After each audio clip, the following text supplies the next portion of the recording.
From the love of liberty in the fires of hope and prayer, with boundless faith in our destiny, we solemnly declare,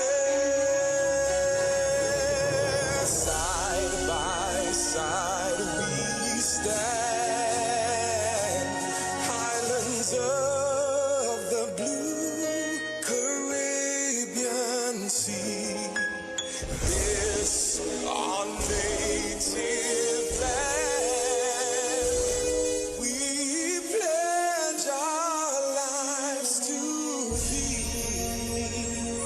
Here every creed and race find an equal place, and may God bless our nation. Here every creed and race find an equal place,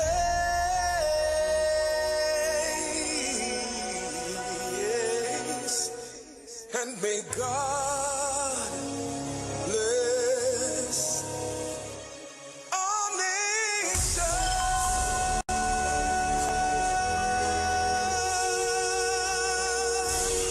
Almighty God, most beneficial and merciful, Creator of the universe and embodiment of divine wisdom and light, we come before you with thanksgiving and praise. May your will be done in our nation as it is in the heavens. Please bless our political leader, party officials, activists, and all the people of Trinidad and Tobago. Give us the grace to always see good, be good, and do good, and the courage to serve the people. Protect us as we stand against injustice and iniquity, and inspire our endeavors to find the right solutions to the problems that are affecting our fellow citizens. Grant that we may always work together with humility and respect for the greater happiness of all and the honor and glory.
Couva West.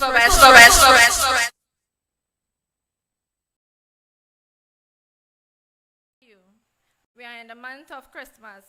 This is supposed to be a very jolly month for us at my home. This is the second year I will be spending without my husband. Rishi Ryan Nagasa. Let me express a little bit of my feelings towards this Paria case that is going on. The tragedy that happened in Paria, it was an accident. As Mr. Lynch had said, who is following the Commission of Inquiry, it is not an act of God. This says a lot for such a great man. My home is not the same anymore. My children are not the same. We do not have our evening laughter together. We eat together every evening. We cook together. This does not happen because my husband is no more.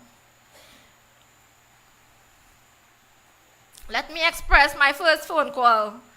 My phone call on this tragic day, on the 25th of February. Paria officials had never called me, neither LMCS. I got a phone call from a fisherman out at sea, looking for bodies, fished out. This is the phone call I received. My hands shaking, I couldn't answer the phone. I had to rest it down. Put it on loudspeaker to hear what they had to say.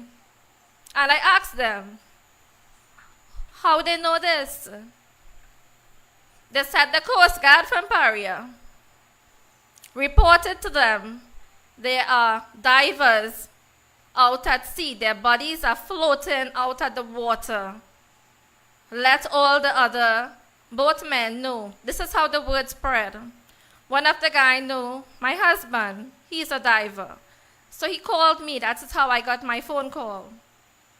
I rushed to Paria immediately with my mother, my brothers, my sister, everyone. We went there. First thing we asked the security guard, the answer was, there wasn't any accident, ma'am. First time they're hearing about this.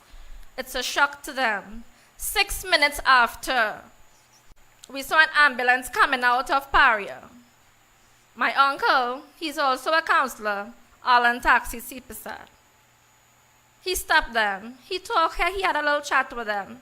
Because I was shaking, begging God, this cannot be real. Only to know that one diver came out from the pipeline. It was a lone survivor, Christopher Budram. This is how I would know my husband is still there. We waited at Paria for over 3-4 days. Our government, he had made an announcement that our husbands had died, but they did not die. They lasted 3 days after, and because of the autopsy, we had known all this. First 3 divers came out from the pipeline. My husband was still there 7 days after. And guess what? Paria keep calling me, asking their secretary to call, to ask me how I'm going, how the baby is going, and they are so sorry they cannot find my husband. My husband was in the same pipeline. And if he was there in the same pipeline, how they couldn't find him 7 days after? Only one thing, they knew he was alive. 7 days after, my husband came out. And how he came out from that pipeline, I had to use some Trini language, and I gave it to Paria, really nice and proper. That's when I told them, I do not want you all to call my phone. Do not call my phone anymore because you are lying. I know you are lying. You know what you have to do. Go and do what you have to do, but I want my husband in one piece. Flush him out in one piece because that is how I want him. I want him in one piece. They flushed him out 12:35 that same night. Coming to morning, sorry. Seeing my husband the next day. I don't like to use the words because he's still alive in my heart. When I went to view my husband looked the same way he looked like when he left to go to work. So this is why I can't stomach this, because something they are hiding from me and the families.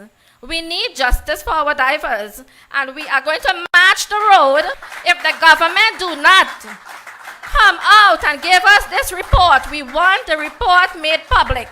We want this report for the world to know, because this is taxpayers' dollars that you are using here.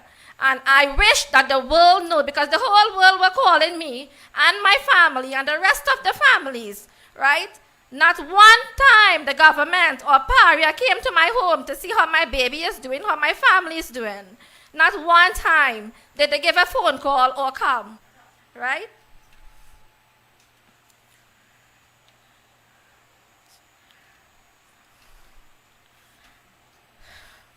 Introduce. I would like to invite my MP, Ram from Caroni Central, please. Come on.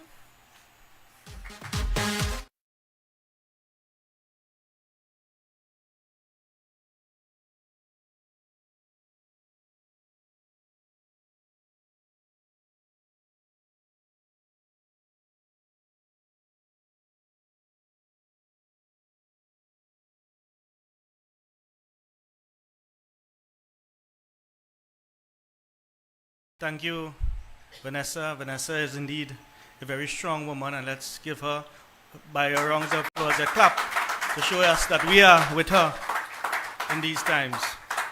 Our distinguished and esteemed political leader, our deputy political leaders, members of parliament, senators, colleagues on the platform here this evening, our national executive members, members of the media, together with so many who are locked on via various social media platforms, I say a good evening to you. And of course, a special good evening to my UNC family, gathered in your hundreds tonight at the Kabirpant Association School, the KPA school in the constituency of Couva North. It is indeed a pleasure to see so many of you who have taken the time off from your work and family duties during this festive season and to join in person at this venue. It is heartwarming, to say the least. And I can tell you, by the sea of yellow that I see before me, that you are ready for the general election when it is called. And I cannot agree more. We can't really take more of this PNM mismanagement and corruption in this country. Please allow me to boast a little, as I am especially pleased to be here on this platform this evening, and based upon my checks, I believe that I'm the first Kabirpant to grace the halls of Parliament, and the only ever Kabirpant to have sworn in using a Kabirpant scripture in the Western Hemisphere. So to the Kabirpant audience, I say, Bandagi Sahib. I have two issues which I'd like to address you here this evening on. One, it's a constituency issue, which I'll start with, and it has to do with the Palmas Government Primary School. Unfortunately, the Palmas Government Primary School was gutted by fire last week, Wednesday into Thursday morning. The suspected cause of the fire was an electrical fault in the school, which led to its destruction.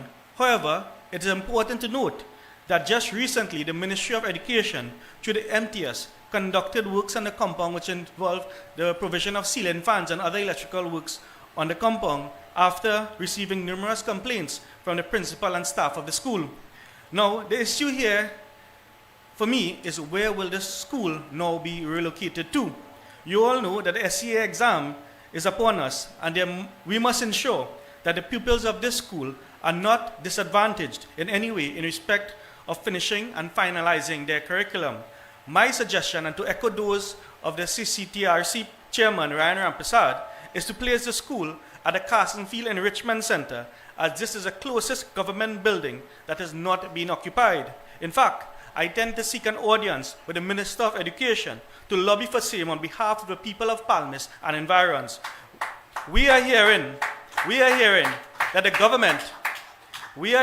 government is refusing to allow this, even though that enrichment center is not in use and have not been occupied since it was opened under the Kamla Prasad Sasa administration.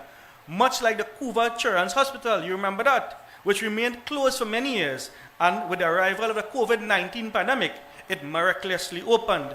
So I will be seeking an audience on behalf of those residents to use the Carsonfield Enrichment Center. Now, the next issue has to do with the national issue. Yesterday, you heard at the UNC Sunday morning presser, and for the past few weeks, Dr. Munilal has been bringing the nation up to speed with the horror stories at the refurbished Skinner Park and the mess that the PNM made there. Well, I want to let you know about the wastage that took place at the Brian Lara Cricket Academy. And it is not that we don't want to go there or play or watch cricket there or so forth. We all love the sport. But it is important for us to understand the plague that the People's National Movement is to our country. I would like to use some information about our partner, the National Transformation Alliance, by press release dated the 5th of December 2023 entitled A Demonstration of Incompetence and Lack of Understanding of Sports Tourism. The announcement by this key legal government that they will be hosting the ICC Men's T20 World Cup Finals at the Brian Lara Stadium is nothing more than an attempt to justify taxpayers' spent and historical systematic PNM corruption. It should be noted that the decision to host the games at the Brian Lara Stadium was not a decision of the ICC, of the West Indies Cricket Board, or the Trinidad and Tobago Cricket Board of Control. It was solely a political decision by this government in a desperate attempt to justify the building of the training academy, which cost several $100 million more than it is worth. At the initial proposed cost of $175 million, the stadium spanned 2 PNM administrations, which was a large overspent, inflating the final cost to $1.3 billion. It is a clear indicator that this PNM lacks the moral authority to point fingers at others for their corruption. So for $175 million, it ballooned to $800 million.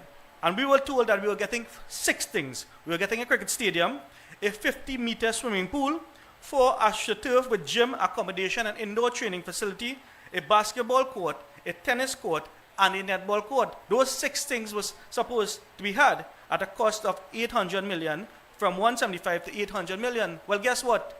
It reached $1.3 billion, and all we got was a cricket stadium.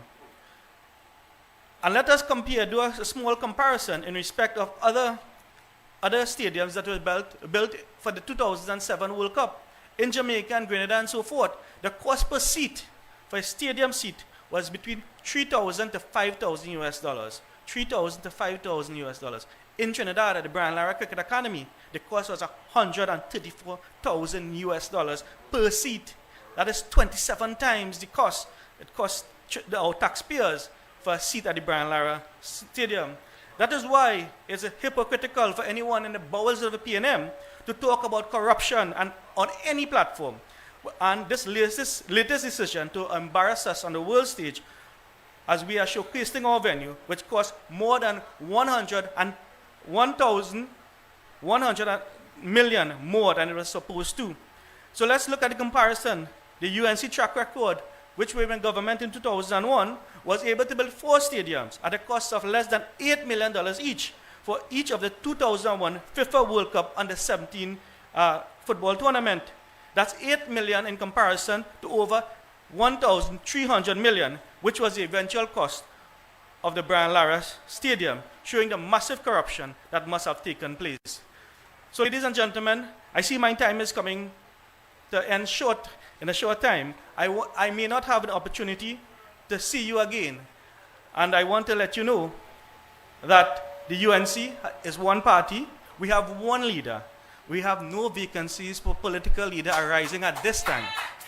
And with your support, the UNC is well on its way to forming the next government of the Republic of Trinidad and Tobago and returning the Honorable Kamla Persad Bissessa as your next Prime Minister. So, brothers and sisters, long live United National Congress, long live the Honorable Kamla Persad.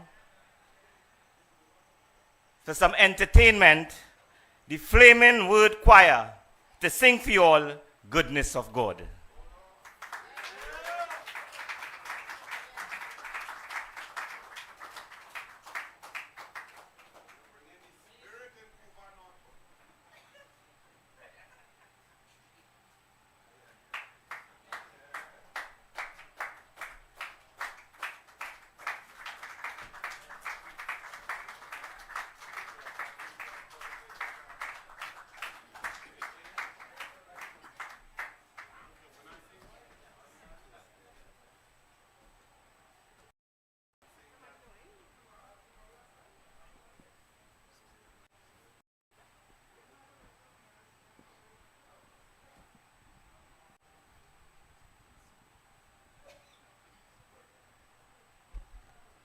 Good evening, everyone. Let's get some excitement. Good evening, everyone. You are supposed to be an excited people. You know, if it's one thing our good book says, is that the meek shall inherit the earth. And what is the meek? The meek is the focus. Our message to you tonight is that, keep the focus. Once we are focused, we'll inherit the earth. And the thing about it is that we have been singing the goodness of the Lord in the land of the living. And if we focus on the goodness of the Lord, because whatever we focus on expands. And if we continue to focus on the goodness, we will continue to see the goodness.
Let's give it up for the choir. I think they had one more verse to do, but I don't know what happened to the music. But let's give it up. We're always wonderful to have them. And as we bring the year to a close, I thought it's important that they come back and sing for us, bringing such joy and cheer to us. So good evening, UNC family. Welcome once again to our Monday night cottage meeting. Here in Couva North, we are very happy to be with you again. I want to thank the two chairpersons, Councillor Vanessa, give her a round of applause, and Councillor Dubraj Prasad. Thank you all for cheering along. Let's also thank the lineup of great speakers here tonight. MP Arnold Ram, good to hear you. MP Indar Singh, MP Padarat, MP Ratiram. Thank you all very much for joining us, and there are several other MPs and senators. Let's give them all a round of applause.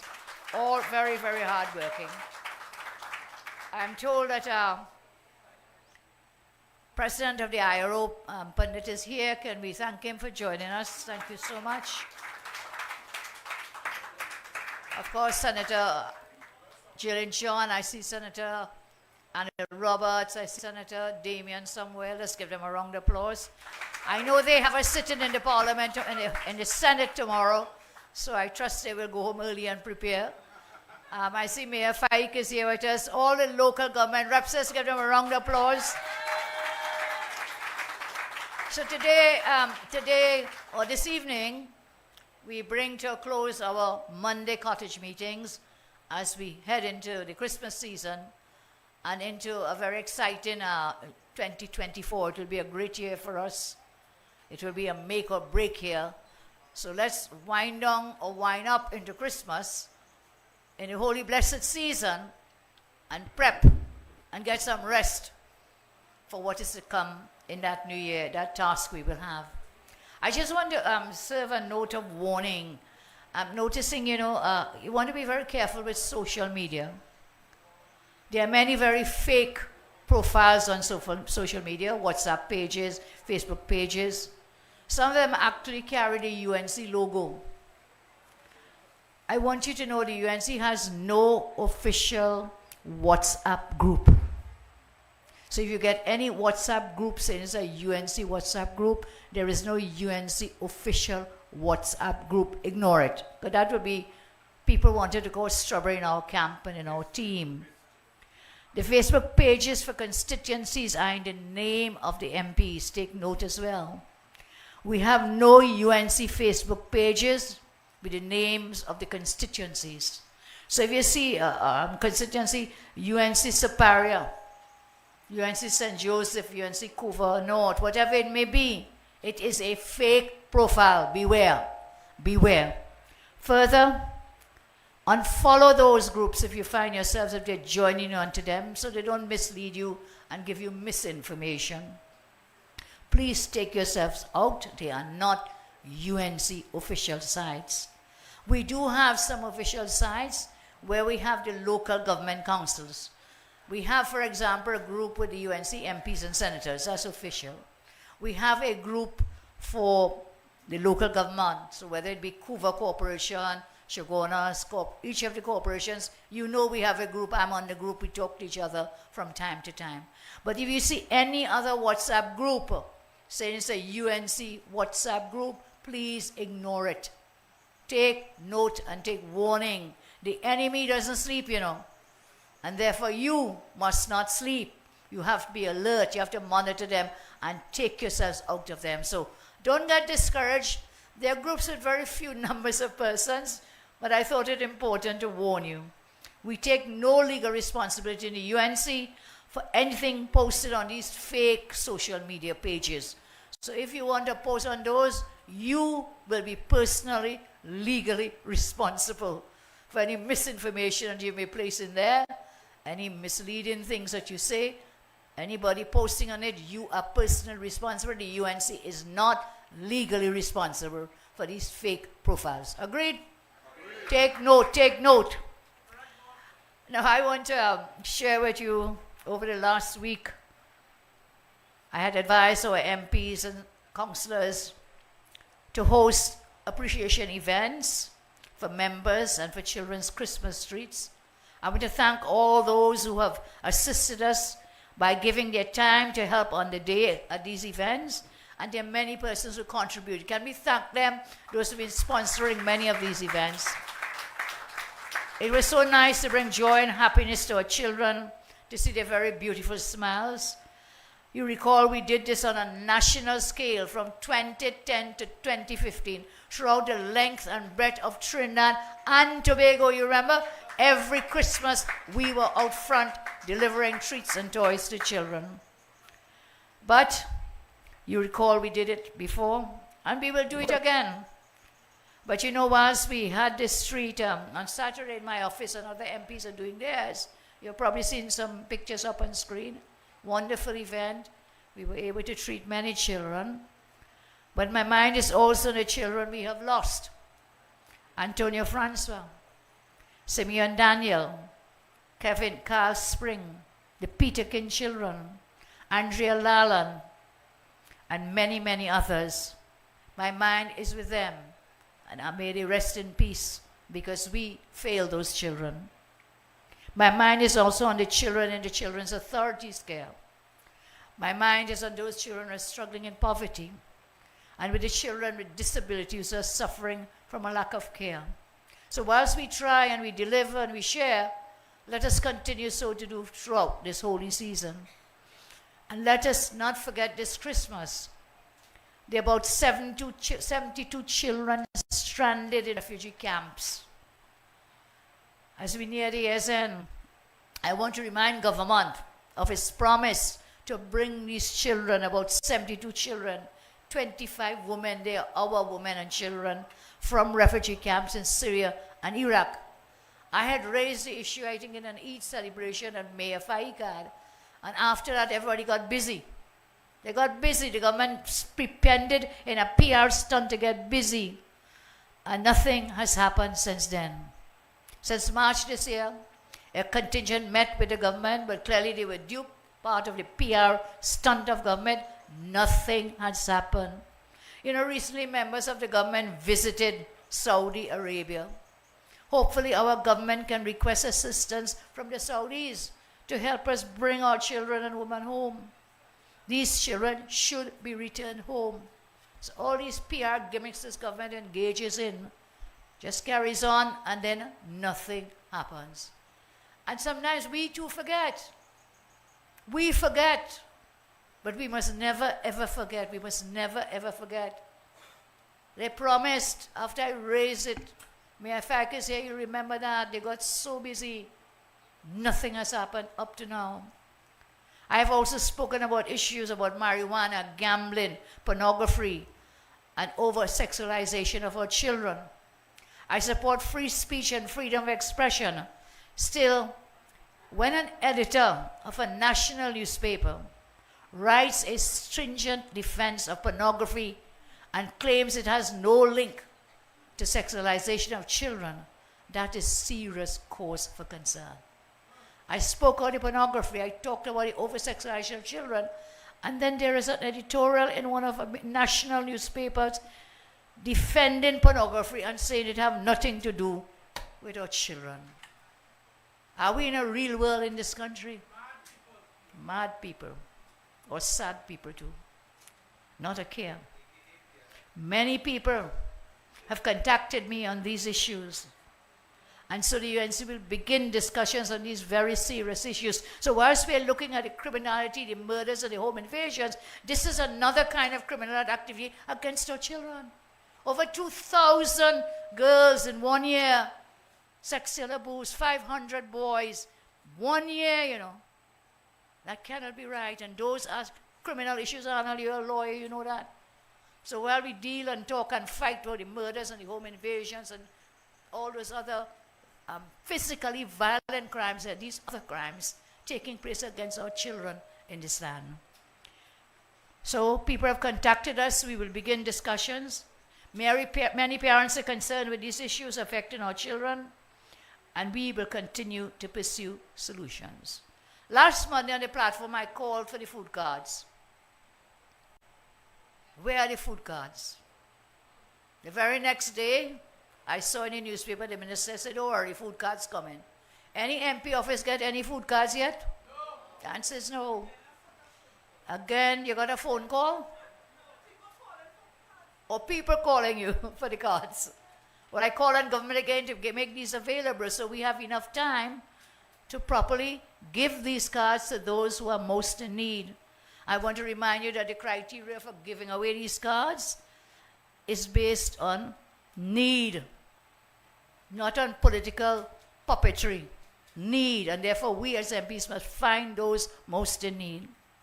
While we try to bring some cheer and comfort, as we say, there's a sense of the fear and unease about crime. And tonight I want to speak a little about strong people and weak people, strong men and weak men. While the horrible crime crisis continues, more people are murdered, assaulted, and robbed. Government refuses to act in the best interest of our citizens. TNT is heading for almost 600 murders again. I repeat my call for stand-your-ground laws and legal firearms for law-abiding citizens. I want to show you a piece of an interview I did for TV6. When I said light them up and empty the clip, of course if a man is there over your wife, raping your wife, what are you going to do? Empty the clip. And I want you to think about it, a child, someone is there raping your daughter. What do? Stand up and watch and say, no, the law says I must use reasonable force. I push him over with my hand. No, I stand by empty the clip.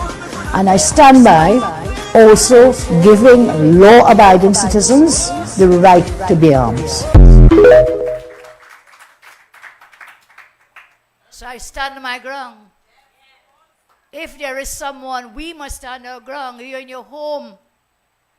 That's what I was saying there. It's a little distorted, but you see someone raping your wife, what you'll tell them? Reasonable force, have to wait. I said, no, you see them raping your daughter, what do? You empty the clip. Empty the clip, empty the clip. Yes. And what do? You stand up helplessly there. That's why you need legal guns for law-abiding citizens. They can protect their families, their children in their own homes. Imagine how helpless I think a father or a husband will be and feel to see this happening in his own home.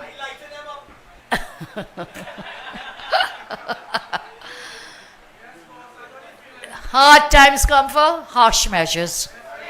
So now I've noticed, I said, a disturbing trend where big men, they act like teenage girls, they go on social media, they make all kinds of excuses against legal firearms and stand-your-ground laws, creating all sorts of excuses against supporting Ghana, because they're afraid of Maduro. I wonder what the women in the lives of these weak men think. How could any mother, daughter, wife, or niece have any respect for weak men who cry on social media because he's afraid to stand his ground if criminals invade his home? These weak men should keep their castrated opinions to themselves and stop embarrassing the male gender on social media. Stand your ground. Get legal firearms. Protect your families. If you're named man, that is what you must do. Protect your families first and foremost. Currently, our strong men have to choose between protecting families or being charged for using lethal force against home invaders. I have to choose, you know. If we don't get these laws changed, you have to choose. Well, I can't protect them, you know, because I can't use lethal force against them. And then the rest is history. That is not fair to the strong men of our country who want to defend their homes and their families. Strong men want the tools and laws to defend their families. Strong men want to protect their loved ones. Weak men want to keep filtering their appearance and crying on social media. We had a country that produced brave men. Ulrich Cross, some of you may remember him. Joseph Theodore. A.N.R. Robinson, in the face of adversity, said, attack with full force in the parliament. We have men of the Defense Force, TTPS, who defended our democracy in the 1990 coup. Now we produce some weak social media men who don't even want to protect their own homes. I say no. We have to have a change in thinking in defense of our men and our women and our children in TNT. Home invasions have set a record on their own, on top of tax after tax. Look at what's happening now. Citizens must pay for private security patrols to protect their families. There's an article in the Express today. Tormented residents pay for private security. Residents of Monroe Road and Charlieville in central Trinidad say they have been forced to dip into their pockets to pay for private security patrols following a series of crimes in their communities. The latest case involved a home invasion at Clark Road East, Charlieville, when an 82-year-old widow and her 48-year-old son were attacked. A resident and business owner of the Clark Road East, who asked not to be named, said she no longer feels safe in the community. The article continues. Just recently, they say, we hired private security. Some of us residents are paying for the private security patrols. It is being organized by the councillor for the area. But remember, the UNC had the community comfort patrols. Remember? Community comfort patrols. Maybe then we didn't appreciate it because things were not as bad as they are today. We will bring back the community comfort patrols when you put us back into office. They just killed it. They abandoned the project. But it's one of the things we've been recommending to the Prime Minister, Mayor Meru. Bring back the community comfort patrols. Citizens cannot afford to pay private security. Some can.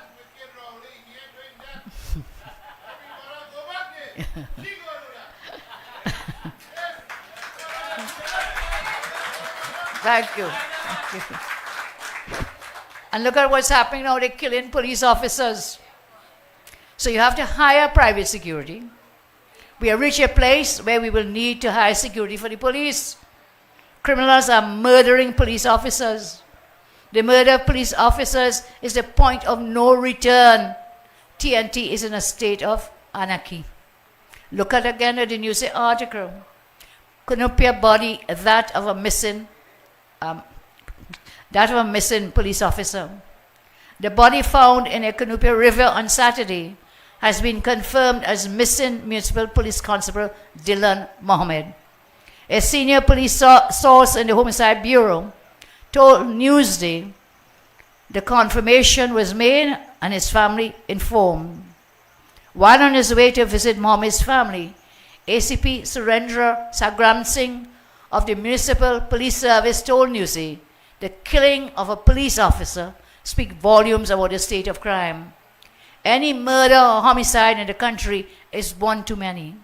However, when you see instances like these, when law enforcement officers are being targeted, it tells us it's a bad situation that the country is in with the criminal conduct of individuals, he said. Even the police are not safe from being murdered in our country. We have the worst Minister of National Security in our history. And that is coupled with a Prime Minister who refuses to talk with stakeholders to get help to tackle crime. We have a TTPS that is almost leaderless and in chaos. The political interference and favoritism regarding promotions within the TTPS have sent the organization into turmoil, into a tailspin. Officers refuse to take orders from incompetent seniors, some of them, who have been wrongly and undeservingly promoted due to interference. We have reached this point of chaos in the TTPS. You know why? Because of an incompetent puppet police service commission. Incompetent puppet police service commission. Look at these pics, we can put them up. These are the members of the police service commission. Look at them. Those are the people responsible for the mess the TTPS is in today. Their incompetent actions have plunged the TTPS into chaos. These people carry a lot of blame for the violent crime crisis in TNT. The massive decline in the performance of the TTPS, the diminution or the decrease of trust and confidence is not the fault of the TTS, but I say lies squarely on the shoulders of the members of the Police Service Commission. That's right. Their selection process has caused a massive spike in crime, an enormous loss in public confidence and trust in the TTPS. So there must be cause for concern. The section of Erla Christopher is the most blatant factor that questions their competence. She placed nearly 20th, almost last, amongst all who applied for the Commissioner of Police and Deputy Commissioner in 2018. Yet under this puppet P&M Police Service Commission, appointed by Paula May Weeks, she placed first in 2022.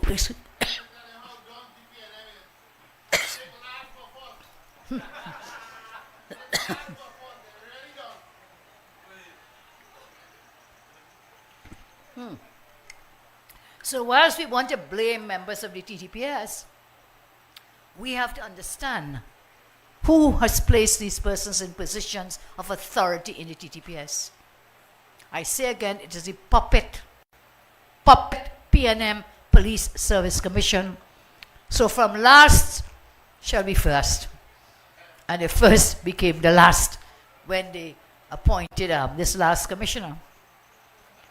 And what is also happening is that the Police Service Commission is changing the criteria to suit whomever the puppet Police Service Commission wants to put in office. Understand it? Every time there is to be promotions and so on, they change the criteria. So their latest decision to state that if you have a law degree, it is acceptable to apply for DCP.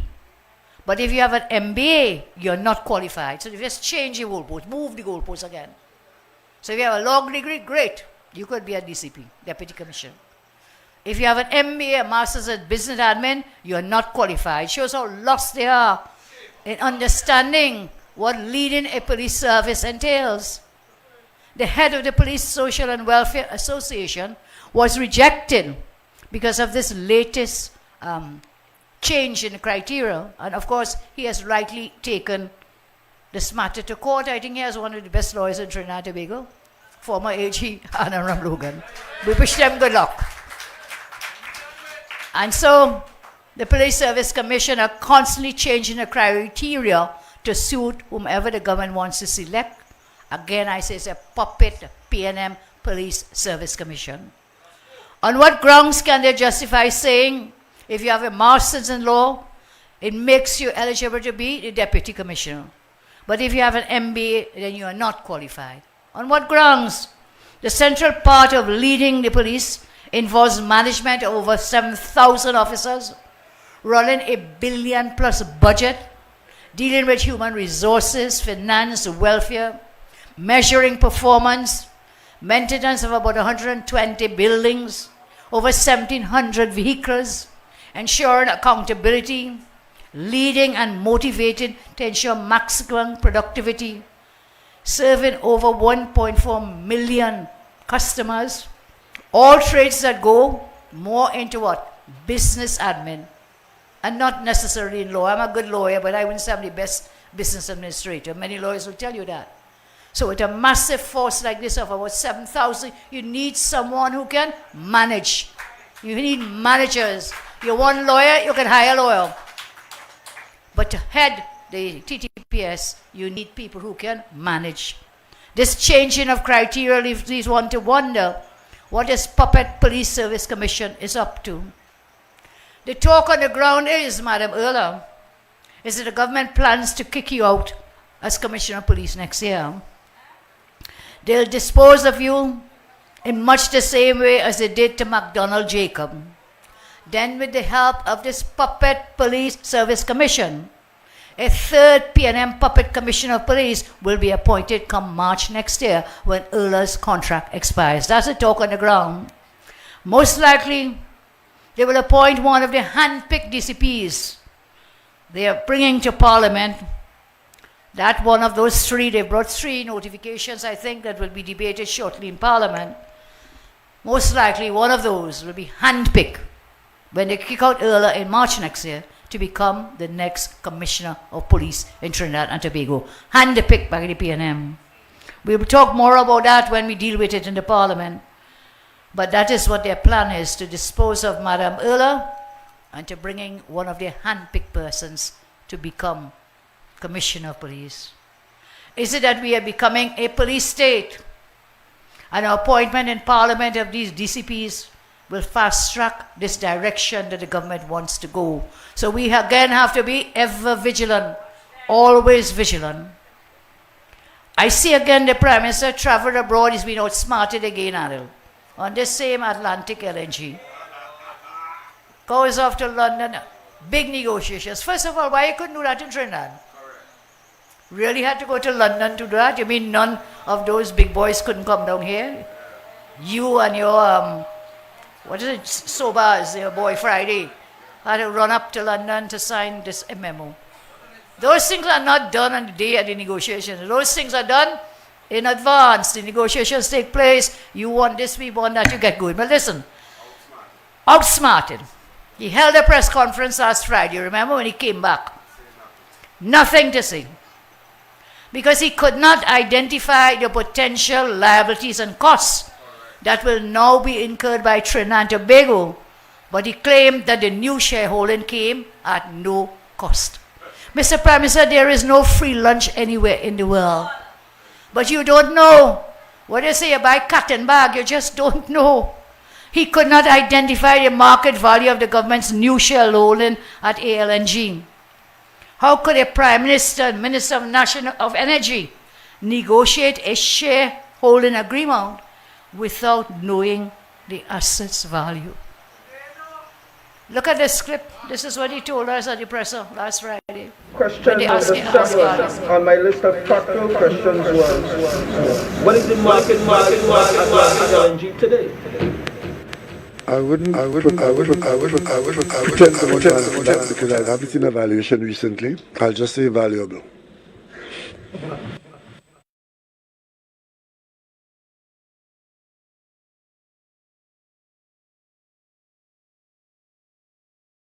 Question number 7 on my list of factual questions was, what is the market value of Atlantic LNG today? I wouldn't pretend to want to answer that because I haven't seen a valuation recently. I'll just say valuable.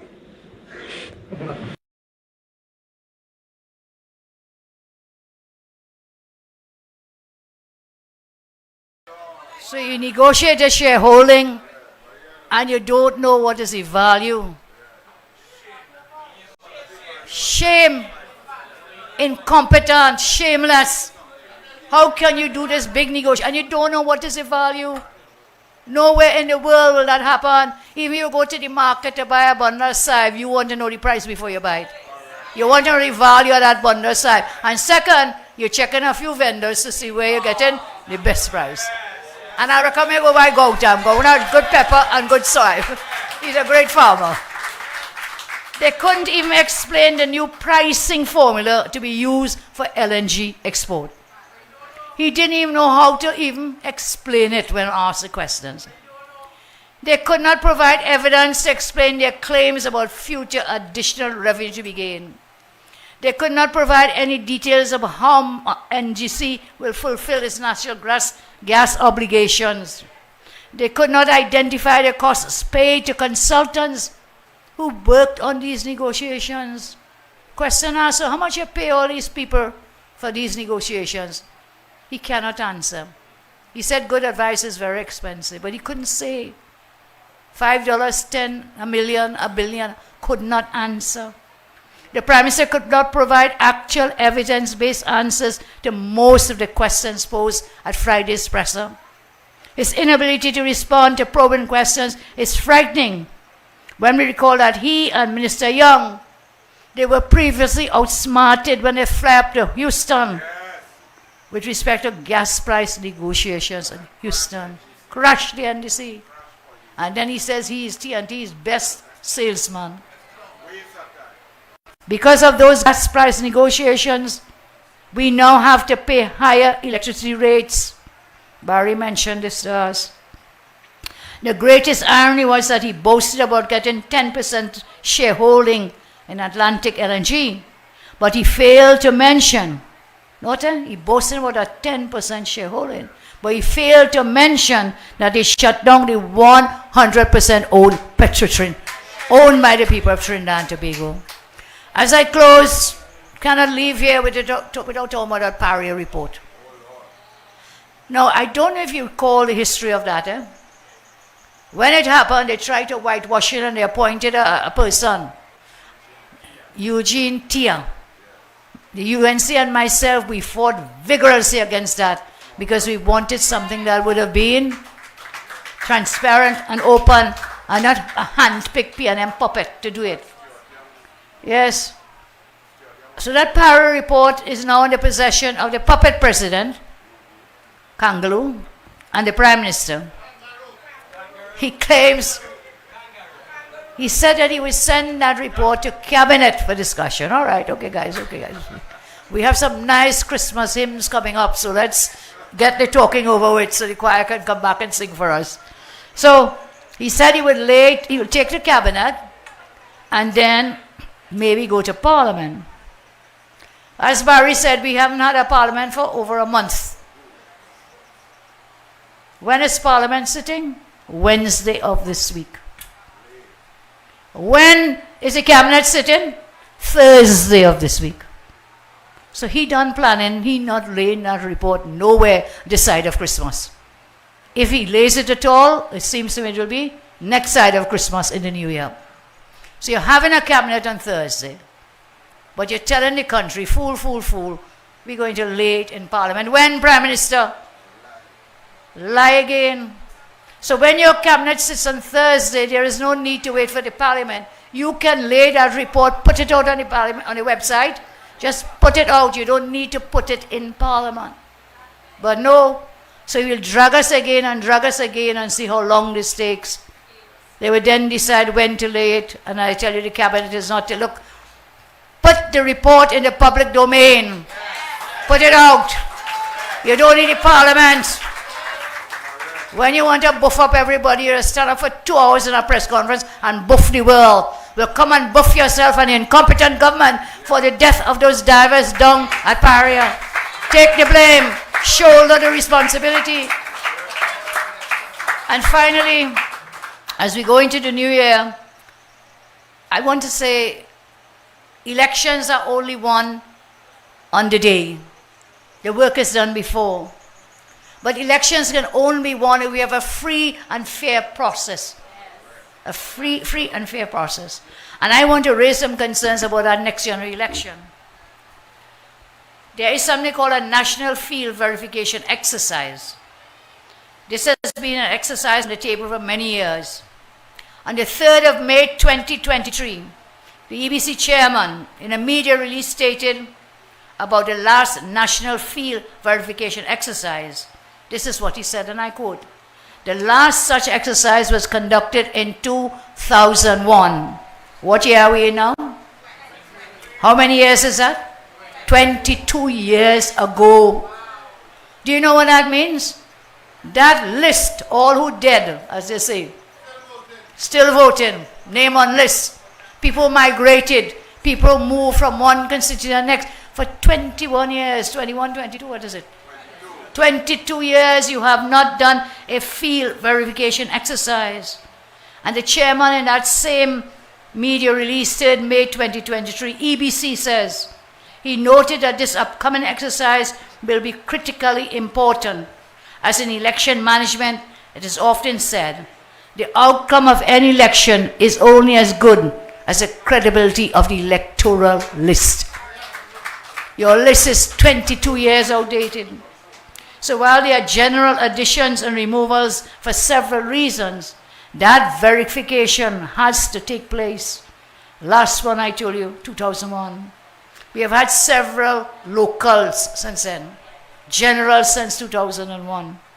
How many changes would have occurred since then? This puts grave doubts on the accuracy of the current voter list. During the Standing Finance Committee meeting in Parliament this year, we found that the EBC spent $10 million in 2023. Did we have an election in 2023? When was the last local? 2023.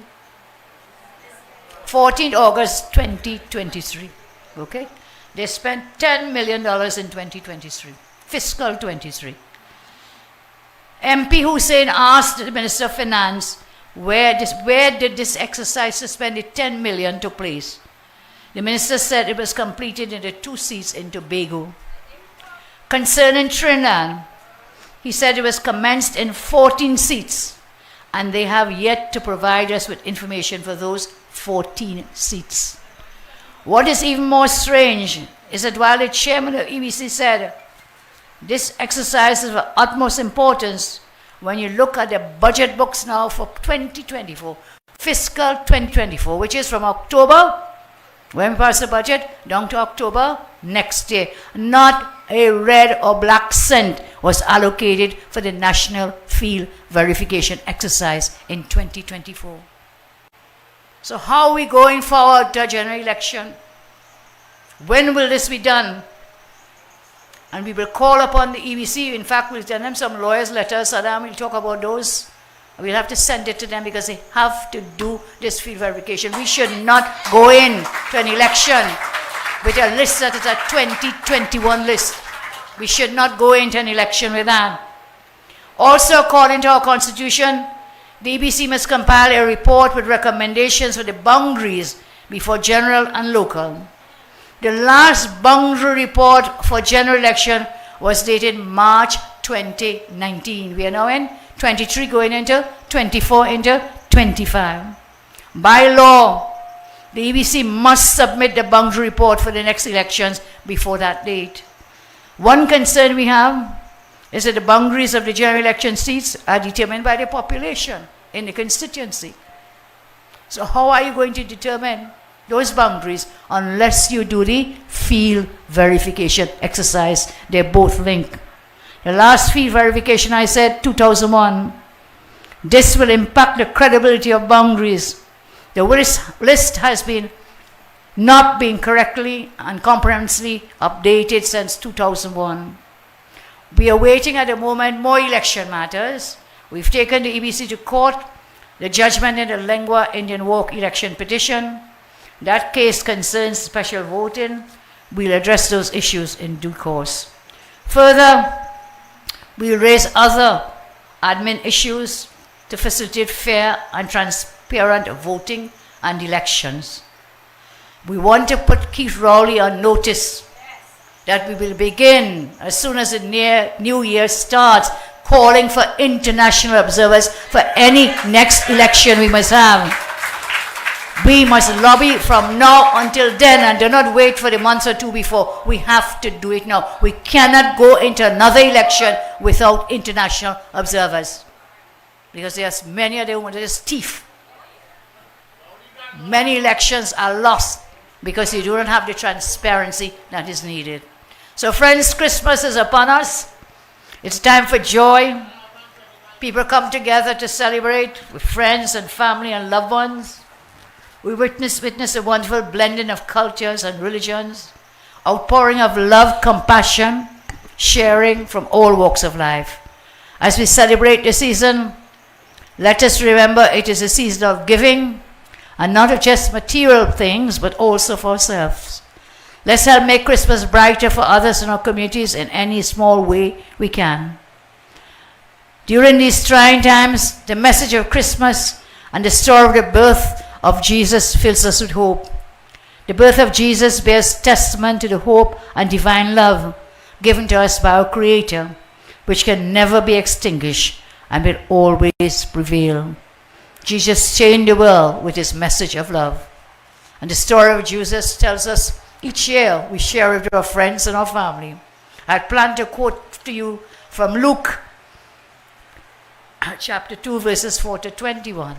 But I'm sure that you will go and check it for yourself in this holy season as we share and spread the joy of the birth of Lord Jesus, who brought love and kindness and sharing. To you, I give all my love, as I always do to all of you, to the entire UNC family. Know that I love you all. May this Christmas season be blessed to you and to your families, and may you bring love and share to those who are in greater need. God bless you. Thank you. May I remind you, the UNC Christmas dinner is on the 16th of December at Passage to Asia. We still have some tickets. Those of you who request tickets, please talk to your MP, your councillor, your senator, your alderman, any member of the NATEX. We still have some tickets. And for those of you who have my tickets, I want my tickets back. By Wednesday, if you're still holding tickets unpaid for, I want them back, because there are other people who are begging to get tickets. I want the tickets back, please. And for those who have paid and are coming, we look forward to greeting all of you. God bless. Merry Christmas. Happy New Year. Can we... So who feel the black?